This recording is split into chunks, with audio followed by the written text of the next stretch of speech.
Mr. President, I'm here to speak in support of the MURKOWSKI resolution before us.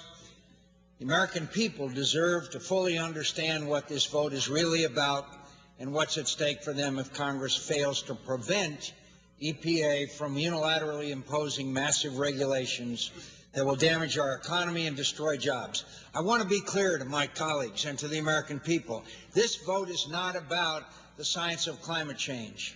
It's not about whether Congress should or should not create policies to limit carbon emissions. It's not about protecting oil companies or, as the White House has absurdly called, the oil spill in the Gulf of Mexico. What this resolution is really about is whether the American people, through their elected representatives, get a say in our nation's energy policy through their elected representatives, or if they will be bound by the whims of the unelected bureaucrats at the Environmental Protection Agency.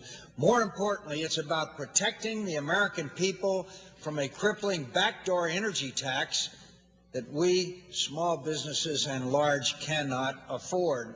You know, I wish I could provide my colleagues, I wish the American people would have a detailed assessment of the impact that EPA's proposed regulations would have on our economy. But the EPA has refused to provide Congress a comprehensive analysis of the potential economic impact. To paraphrase Speaker Pelosi's comment that we have to pass Obamacare so we can find out what's in it, I guess EPA will need to impose new regulations on 6 million building, facilities, farms, and other, quote, stationary sources before we find out how much it'll cost or what impact it will have on the economy. There's one thing we can all agree on. Allowing the EPA to be turned loose on the American people is a terrible idea that will be extremely expensive. A spokesman from the Edison Electrical Institute, which to their shame supports congressional efforts to pass a cap-and-trade bill, stated that the only certainty is that EPA regulations to limit carbon emissions would be far more expensive than if done by Congress. And let's not forget what we now know about the legislation that was passed in the other body. That would cost families upwards, every family, $1,000 a year. In fact, the Office of Management and Budget warned that, and I quote, "The decision to regulate CO2 under the Clean Air Act for the first time is likely to have serious economic consequences for regulated entities throughout the U.S. economy, including small businesses and small communities." Even some bureaucrats at the EPA must have realized how crippling these regulations would be to small business owners, which is why they proposed a, quote, tailoring rule to delay the effect these regulations would have on the American public. Unfortunately for the American people, the tailoring rule stands on shaky legal ground.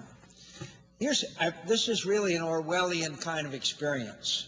Disregard for congressional intent, the EPA is attempting to make the case that Congress intended to regulate greenhouse gas emissions under the Clean Air Act, even though greenhouse gas emissions were not addressed by the Act.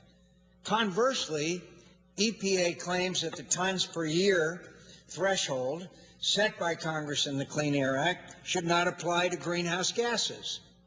In simpler terms, EPA believes that although Congress didn't cover greenhouse gases under the Clean Air Act, it really did.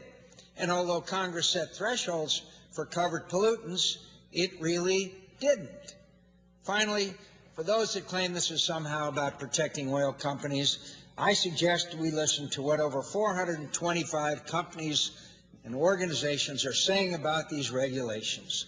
Small businessmen and women across the country are telling us that EPA's proposed greenhouse gas requirements will stifle economic growth and disadvantage them in the global marketplace. I suggest we listen. So here we are. Here we are last Tuesday. We had a vote where people turned out in massive numbers against what is going on in Washington. They believe the Constitution is being taken away from them. They believe that they no longer have a voice in what we do here. What this EPA decision would be to deprive the Congress, their elected representatives, of a role in profound decisions that would have tremendous effects on the economy of this country. I strongly suggest that no matter how you stand on the issue of greenhouse gas emissions or climate change or any other, you reject this government unelected bureaucrat takeover of the United States, a significant portion of the United States economy. I yield.